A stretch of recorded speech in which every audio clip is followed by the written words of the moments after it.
Hello everyone and welcome to our first Wellington webinar from Frog Recruitment here in Wellington. So we're going to do a bit of an update on the Wellington market. We've got we've got Chitra, Jack and Sophia going to provide some help and some ideas for us. So firstly, we're going to go on to a quick update on the Wellington market. So look at some background information, and then from there we'll go on to the team. So we'll go into Chitra, Jack, and then Sophia. So firstly, we're going to have a look at the market at the moment, and that is in Wellington. We saw quite a change in the market over the last 2 or 3 years, and I just want to look at some quick numbers around that. So at the moment, we've seen the fill rate in the market go to 2.2%, and we've had the lowest inflation rate for quite some time, and the lowest unemployment rate. So if we look at those numbers there, so 2020, 3.3%, last quarter in 2021 was 2.8 and then dropped to 2.7 in July this year. So we can talk a little bit about that. We look at the wage inflation's gone up to about 3.4%, and we can talk a little bit about that as well in the future. And inflation is a high at 7.3, which is a bit of a concern for all of us because everything's going up. And in Wellington, it's really interesting because we've got the government freeze on salaries. I think it's over 60K or something like that. And yet overall across the country, we've still got this 3.4% increase in salary. So I think there is going to be more pressure on people getting more money to pay for petrol, groceries and things like that. So what does this mean for you? As in the market, it means that there's a lot of jobs around. And what we're finding is that there's a lot of people, if we look at the slide in a minute at the moment, but there's a lot of people who are looking to change jobs. They're looking for more money. And then if we look at what our organisations looking at it, a sort of a whole sense. So Shannon talked about this in a webinar a couple of weeks ago up in Auckland. If we look at what are people, organisations looking to recruit, and you can see there that 27% are looking to replace someone in an existing role, 35% are looking to actually increase their team, and there's 22% looking to actually change. Some are not looking to move or employ more people, but that's actually a lot smaller than we might anticipate. So overall, organisations are looking to either change, grow, or replace people. So and in the job seeker market, so you're looking for a job. What does that mean? So 21% are actively looking. People at 24% are thinking about moving, but actually they're open to offers, but they haven't done anything about it. And then you've got 16% looking to, they're sort of looking, but are hesitant to move because they want to either be secure around the kind of work that they're going to go into, or a little bit concerned about moving somewhere else. Will it be any better or not? So really interesting about you've got quite a percentage of people who are actively looking. The turnover rate, according to Stats NZ, is about 28% over the last year. So that means that people are actually looking to move or consider or are moving. That 28% of people in the turnover rate, I think, is really interesting, because if we look at anecdotally the kind of people that we're dealing with, often they're moving every 2 to 3 years. So if a quarter of people are looking to move in any given year, or the turnover rate is that, then that means that there's some people that are staying in a job for a long time, and others are actually looking to move quite regularly. And one of the things we're getting at the moment is candidates looking to move, especially in the government sector because of that wage constraint, looking to move to get more money. So they're looking for a promotion or better conditions, or a bigger increase in salary because they can't get it in their current job. So that's really impacting.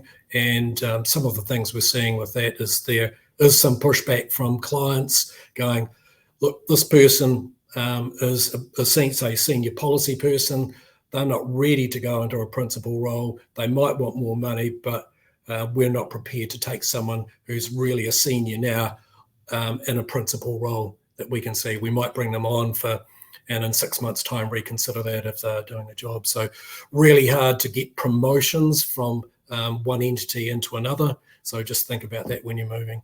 The other thing to think about in that is that you need to make sure that you are moving into a role where you can actually add value pretty quickly to your new organisation. Nothing worse than going into a role where you go in and you're swimming, that it's really difficult because it's too big a job for you with your level of experience at the moment.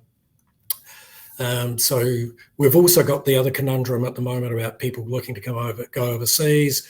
We've had that sort of hiatus of the OE, so a lot of people moving overseas, and I think I read some stats, 120,000 people looking to move overseas in the next 12 months. I'm not sure where those figures come from and how accurate they are, but we can certainly see that people are looking to move.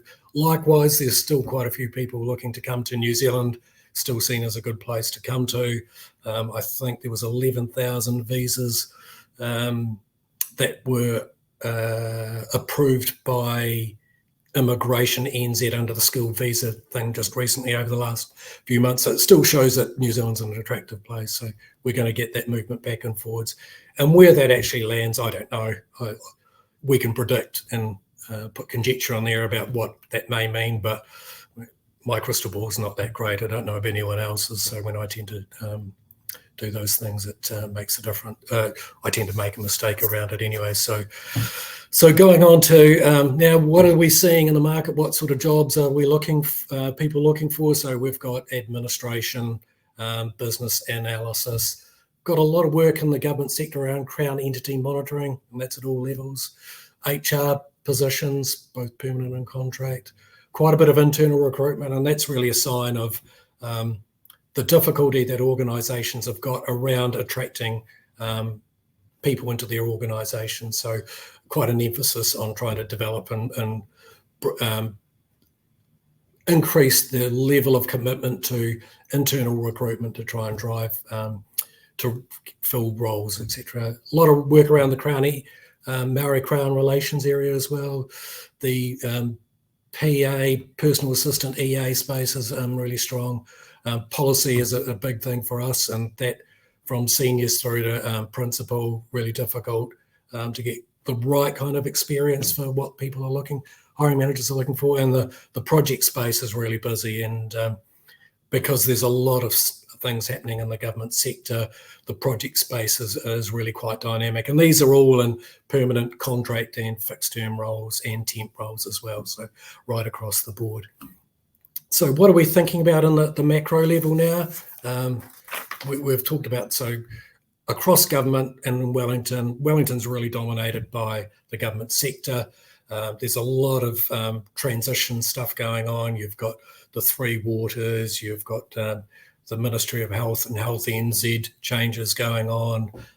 So there's a lot of dynamics in the market about these big transformational kind of work that's going on. We've seen contracting slow down a little bit since June. There's still quite a bit of work going on, but that is really making a difference. I think that'll continue. We're heading into election year, and I'll talk about that in a moment. In terms of vacancies that you see online, I would say they will be the tip of the iceberg. What we see is that when we've got someone good and they say, look, I'm looking at X, Y, Z, and we know hiring managers in there, and we say, look, we'll have a talk to someone for you and see if there's anything. Invariably, there's opportunities that we don't know about that might be coming up, that might have been advertised, and they haven't been able to find the right kind of people. So I don't know. I'm just guessing. I would say a quarter to a third of roles at least would not be advertised or have been advertised and are sitting there vacant. I've talked about the reluctance of hiring managers to take people on a step up, and also that the job seekers are looking to get a pay increase in the government sector. So I think you've got to be careful, especially when you're starting your career. Think about, I need another 10 grand. If you're going to go into that and go, I'm just going to change my job for 10 grand. When you get to my stage of life, your perspective changes and you think, would that next job get me to where I want to go? Will I get learning and development? Will it be a good organisation to work for? You'll forget about the 10 grand in 10 years' time. So just think about making the right decisions. Money's important, but it's only part of what you actually have to go through. So at times difficult to meet candidate expectations for salary. Salary bands really haven't changed that much, even though some of the expectations from candidates has increased. So it's a really interesting time in recruitment. It's probably the most challenging we've had that I've had really in the last 20 years.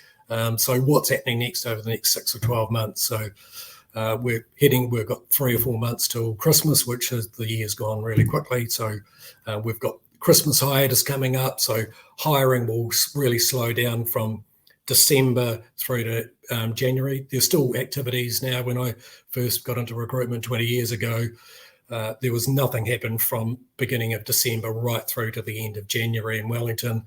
But now there's a lot more activity than used to be, but it's really quiet.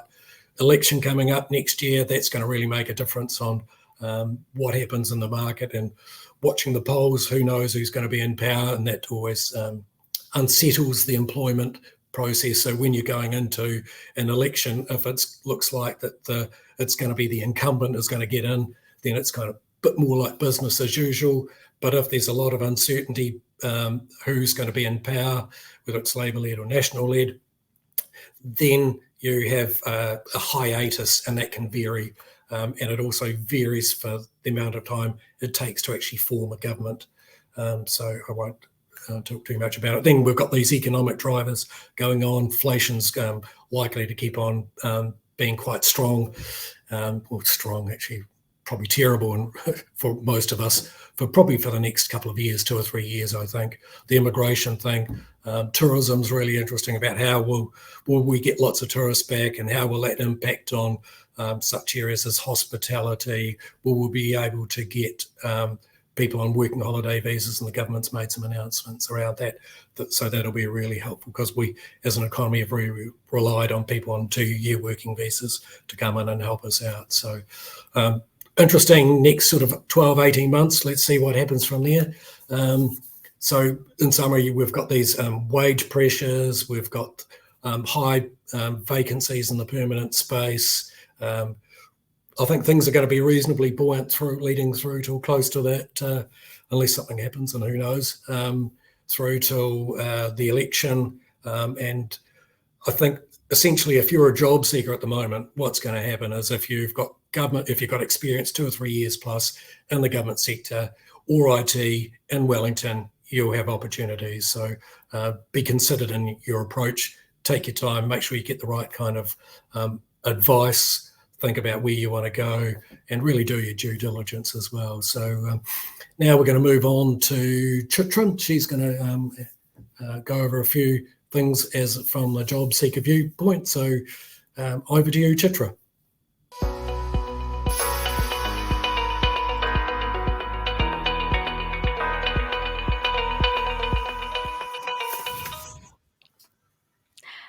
Hi, Peter. Your points are definitely correct. There's so much happening in the market right now.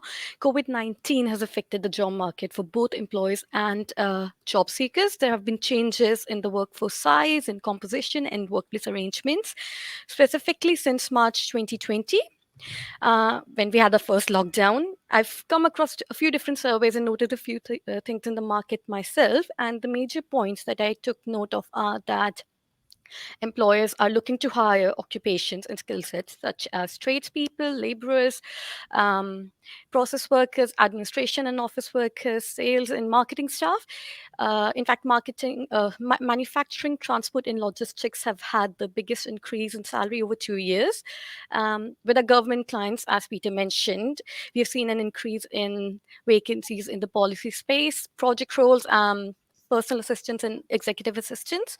Employers are looking for personal qualities when they're making hiring decisions, such as reliability, attention to detail, customer service, organization skills, and management, and communication and literacy skills. There has also been an increase in flexible working arrangement, in particularly with employees that are working remotely. Job ads are up around over 30%. Compared to pre-COVID times, and are at record highs, whereas job application levels are well below historic trends.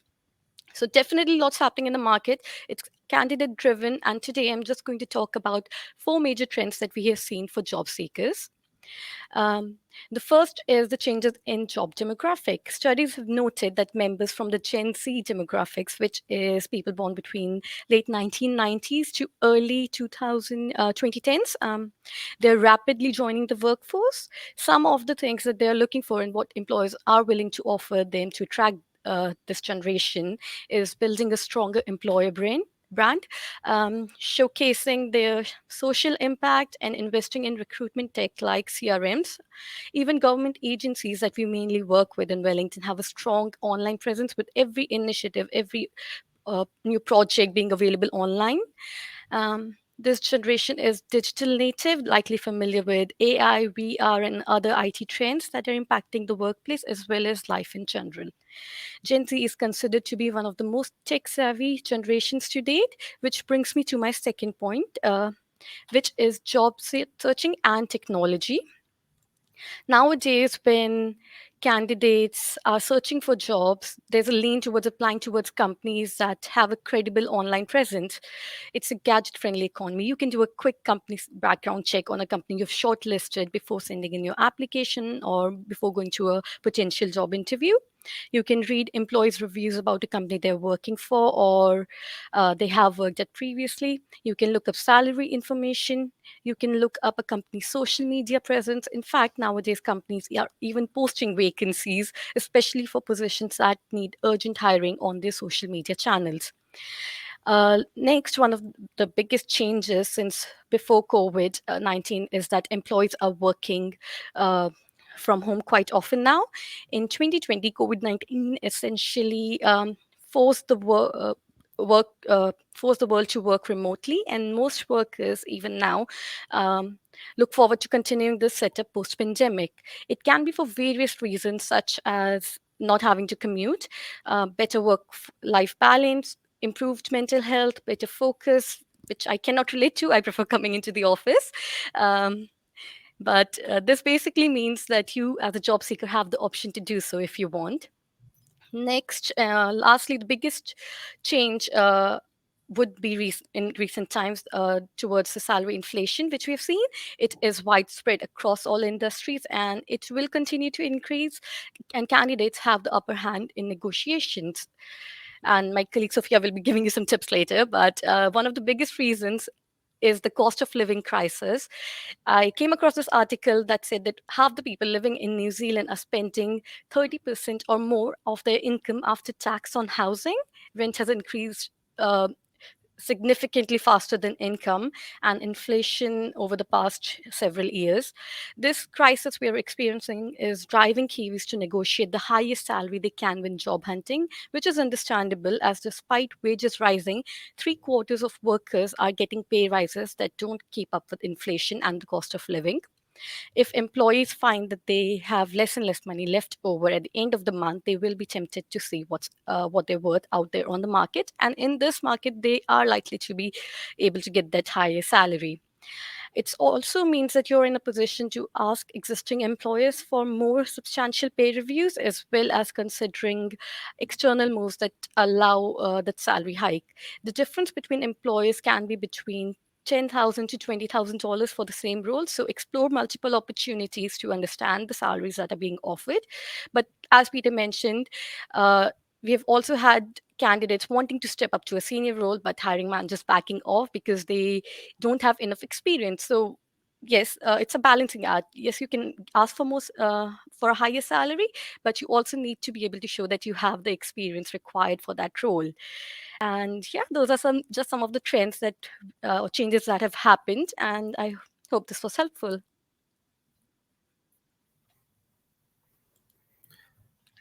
Thank you, Chitra. One thing I was thinking about while you were talking in Chitra is the expectation working from home for people. Do you think there's much or any pushback from employers around that? Are they happy to do it? Are they open to it? Or any thoughts on I that? think most employers at this point in this time are open to it. Uh, it's the expectation of almost 90% of the employees, and they have to be able to offer that. Otherwise, they won't be an attractive employer. And even the hiring managers want that arrangement for themselves. They want to be able to work from home when needed, maybe a couple of times a week, days a week. So I, it's definitely happening, and there's no pushback around it. Maybe a little more towards working remotely. People are a bit wary of that, but working from home or a hybrid working environment is completely fine.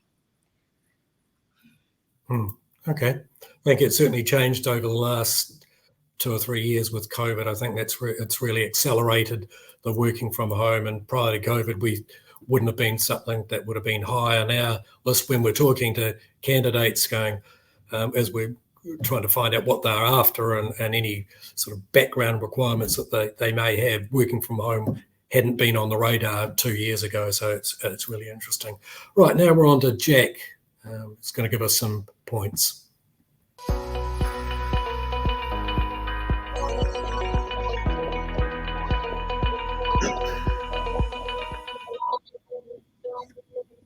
Yeah, thanks, Peter. As mentioned, I'm Jack. Kia ora, everyone.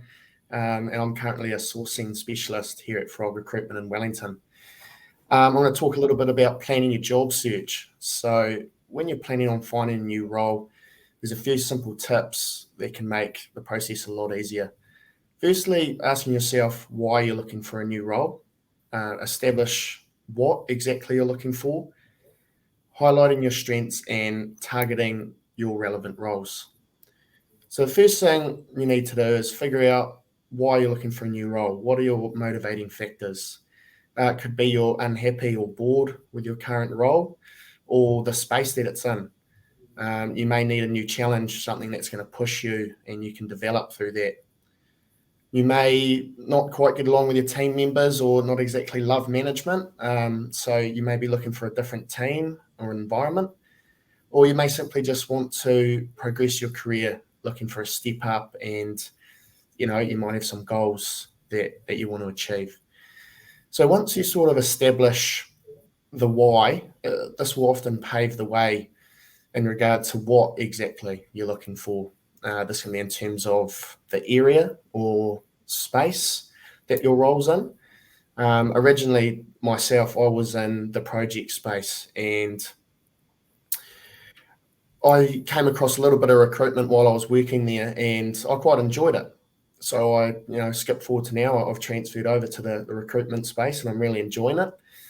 And what you got to look at is what you enjoy and what interests you, and that's also the subject matter of the work too. You can, you might be interested in helping out with the environment or something to do with just dealing with people and health and education, or whatever sort of floats your boat and that you enjoy and you're interested in. That's something that's really key. This leads on to organisations as well. You've got to figure out what organisations you'd like to work in, and also maybe organisations that you don't really want to work in. This could be because you might have worked there before, you want something different, or might be something that you're just not quite interested in.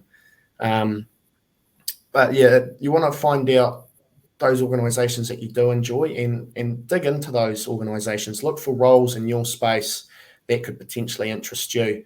And do a little bit of research into the hiring managers and those teams and reach out via their avenue. And yeah, I think once you figure out the organisations you do enjoy, target them, and the ones that you're not so interested in, sort of remove them from your radar. Target your energy on those organisations that you enjoy.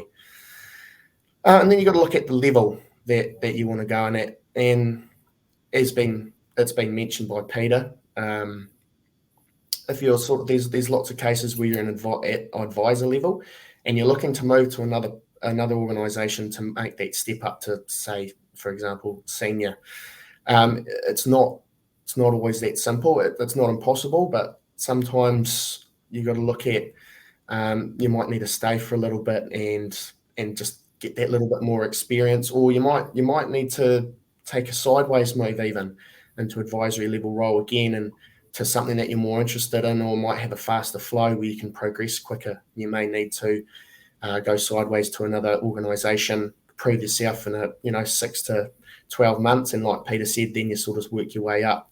So that's another thing to take into account. Also your work environment, what sort of environment, if you like more an independent person, or you might, be searching for that more social aspect of the workplace. And this varies, so that's another key factor. And that also relates to flexibility, what Chitra has covered, working from home. And of course with COVID, that's really opened doors to the working from home and flexible work arrangements. So you may have, tamariki or kids at home that you need to look after, so you may need to do less hours, or you may need to work 2 days from home. So it's important to establish that and what you're looking for within a role, and just to make sure that that role / organisation is offering that flexibility for you personally. And it always comes down to, at the end of the day, a bit of money as well. It can be a big determining factor, even though if people say it can't be sometimes. But I think looking at the market and putting yourself out there at a rate that reflects your skills and your experience is key. And also you don't have to just take the move just for money. Short term, it may be seem like the better opportunity and the better choice at the time. But sometimes longer term, you might want to get into something more that interests you or has long-term benefits, such as, progression, career opportunities. So don't be too quick to jump on the going to the next bigger dollar. There's other factors there too to consider. Once you've sort of established what you want to start searching for a job, and you want to highlight your strengths and your experience. So this is about identifying what you're good at, and it's not about exaggerating it, and it's more about just making sure you highlight these strengths and you're putting yourself out there the best way you can. So little things like making sure your strengths are highlighted in your CV, and your CV, your LinkedIn profile, just making sure these things reflect your skills, your experience, and what type of role you're looking for. It's really helpful for employers to see your LinkedIn profile, your CV, with, I guess, relevant competencies and experience highlighted. And then I guess lastly, you want to target the roles that are relevant to you. So it's sort of a combination of what you're looking for, your ideal type of role, and what you're good at, what your strengths are. So it's about finding a bit of a mix between these two, or a criteria, you could call it, and focusing all your searching energy, because searching can take up a lot of time and it can tax a lot of people. So make sure you're focusing your energy in the right places and really chasing those roles that match your criteria. And yeah, otherwise, apart from that, all the best, and cheers for listening. Thanks for that, Jack. So one thing I was thinking about while you were going through that is, Jack, is do you see many candidates with that structured approach at the moment or not? Yeah, it's a great question, Peter. I think we get quite a range. We get definitely some candidates that are very, very structured and know exactly what they want. They know their why, their what.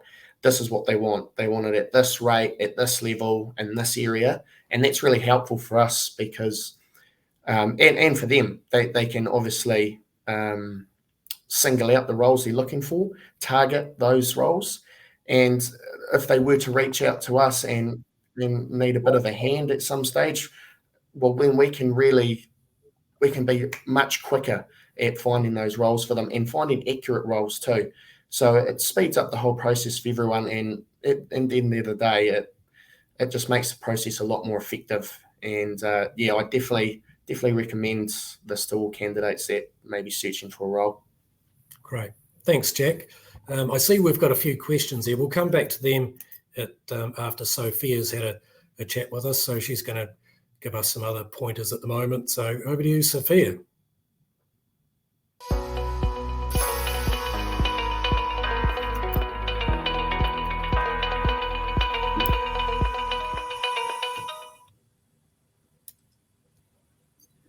Thanks, Peter.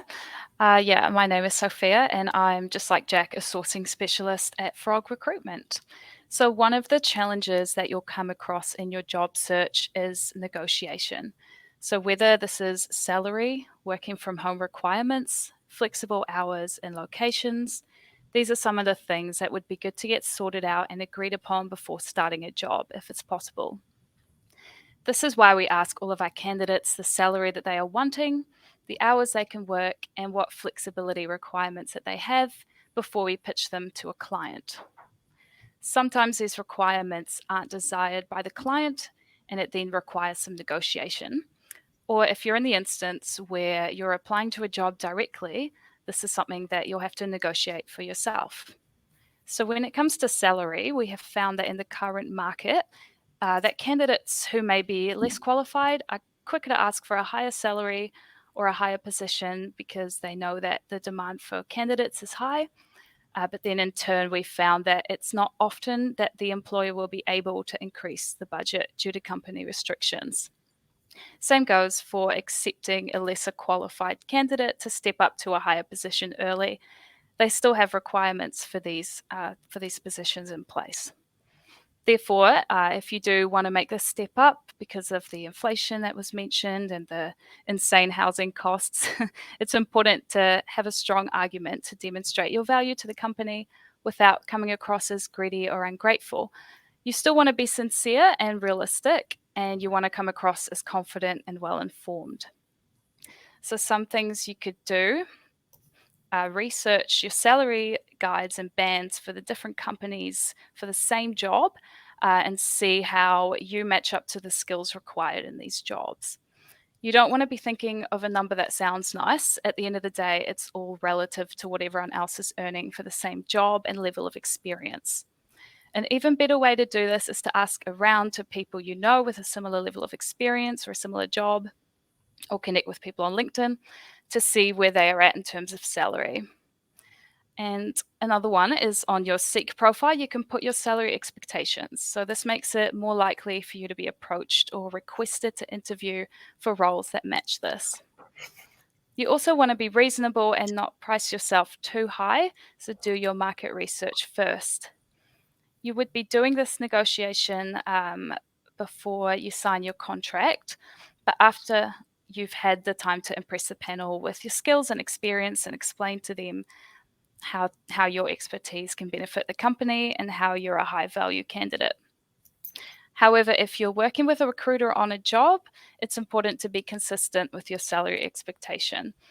We will find you roles that match it and pitch you to the client at that rate. So if you do happen to come up with any last minute changes, this can likely, diminish your prospects of getting that job and make the process a bit more difficult. If salary isn't something that you're able to budge, consider that some companies may offer different forms of benefits like healthcare, childcare, or insurance discounts, bonuses, additional holiday leave, free parking or the use of a company car, and other technological equipment. So these are some things you could also explore. So talking about work flexibility. Since COVID, we've noticed that a lot of places are more open to offering flexible, hybrid, or working remote models, as COVID demonstrated what we didn't think was possible, that in a lot of jobs, we can adjust our working style to be just as productive from home, if not more. Hereby, it's a lot easier these days to ask for your work location to suit you. But this also depends on the job. Some places prefer people to be in the office as much as possible. For places like this, it's good to discuss your flexible work requirements before starting the job to see if they can accommodate it. You may have to provide your own personal reasons for needing the flexibility, even if it just comes down to preference.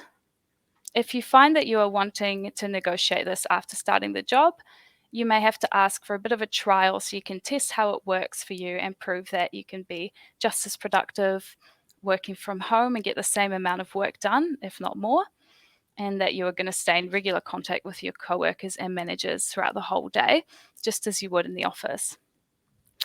At the end of the day, with a lot of negotiation scenarios, you don't know until you ask. Sometimes it requires patience and persistence, but as long as you know your worth and the value you can add and know what works best for you, you'll have a lot more confidence in asking a company to meet your needs as much as you are meeting theirs. So those are my tips. Thank you all for taking the time to listen, and happy negotiating. Thanks, Sophia. Really good. The complete remote working, how do you see that? Have you had many queries from candidates looking to do that? And if so, what's been the response from employers in Wellington to Yeah, that? so I would say that prior to COVID, the idea of working completely remote would have been a lot more unheard of and a lot less common. But as we were able to see with people being able to do their entire job throughout the whole lockdown, for months on end, sometimes for some people, it was able to work for a lot of people. And so I think just the idea of working completely remote is starting to become more of a thing also for people that maybe live further away from the job, if it's a job that's a bit harder to fill. But they have all the right skills and they say, hey, I can do this job. I'm exactly who you're looking for. It just needs to be fully remote. I think now there's going to be a lot more consideration on that just because of what we've seen throughout the lockdowns. Great. Thank you very much. So there's a few questions. I'll just have a look at those. So Tommy, you've got a couple of questions there. So one is, with employment rate being so low, have you found it to be more difficult for someone looking for a job to find one, and especially for recent grads? Well, it really depends. So it depends on your skill, the kind of role that you're looking for. Grads, it's always difficult to get that first sort of beachhead role to get your career going. It's kind of different if you're a lawyer or a nurse or a doctor or whatever, where you've got that sort of profession. But in more general roles, getting that first role out of university can be a bit of a challenge. All I can tell you is that try and make sure that your CV stands out, put in things and that make you more stand out from the crowd, like where you got prizes at school or played for the first 15 or you were head of the chess team or whatever that might be. But yeah, it is challenge even with a good degree for some grads to get a role. So you just got to keep on working at it. The other one you've got there, Tommy, is about transferring from another region into Wellington and how to do that. So I think if you're moving from a regional centre to Wellington, you need to think about what's your experience, what's your skills, and how could that translate into a job in Wellington. So it's really hard to answer that just without knowing much of your background. But perhaps if you email me, Tommy, Peter at Frog Recruitment, I can give you some ideas on that. So Naya, you've said, do you have any advice for how I could explain a COVID redundancy during my job interview? Am I more likely to be turned away because of it? In general, I think you're better to put that in your CV, explain the reasons why, rather than letting someone make up a story about what might have happened. Tell them what happened, be truthful with it. You're better to put it out there because they'll probably find out at some stage anyway. And I don't think it makes a difference because it has been such a turmoil, COVID. It's been so disruptive for so many people. A lot of people have been in that boat. So I think you're better to be honest and put it out there. Isabel's got one there for Jack. Jack, do you want to have a look at that one? Can you answer Isabel, Jack? Is he going to come on? No. Okay, well, I'll answer that then. Yep, I'm on my way, Peter. Hey. Right, where do we find Yeah, take your time. Rest of you talk amongst yourselves while Jack turns up. Right.